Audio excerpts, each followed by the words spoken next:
आजार नक्की काय असतो, कशामुळे होतो, कुणाला होतो, त्याचे सिम्प्टम्स काय असतात आणि त्याची ट्रीटमेंट कशी असते, याबद्दलच मी आज या व्हिडिओमध्ये बोलणार आहे.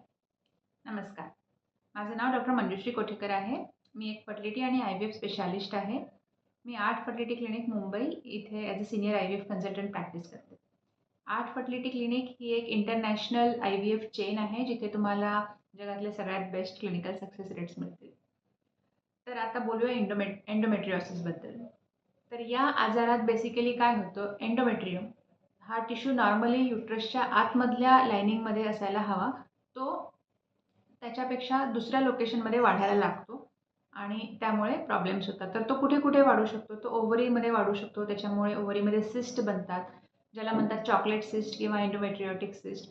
युट्रसच्या आजूबाजूला वाढू शकतो, त्याच्यामुळे ट्यूब्सला अधेजन्स होऊन ट्यूब्स ब्लॉक होऊ शकतात. कधी कधी युट्रसमध्ये आतमधल्या लेअरमध्ये पण तो वाढेल आणि त्यामुळे युट्रसला स्वेलिंग येईल, ज्याला आम्ही म्हणतो ॲडिनोमायोसिस. तर ह्याचे सिम्प्टम्स बेसिकली हे असतात की तुम्हाला पेनफुल पिरियड्स येतात. तुमच्या पिरियड्समध्ये तुम्हाला खूप सिव्हिअर पेन होत असतो नेहमीच. रिलेशन्स ठेवणं पण पेनफुल असू शकतं. प्रेग्नन्सी राहायला अडचण येते, इन्फर्टिलिटी असते आणि ॲबनॉर्मल ब्लिडिंग होऊ शकतं.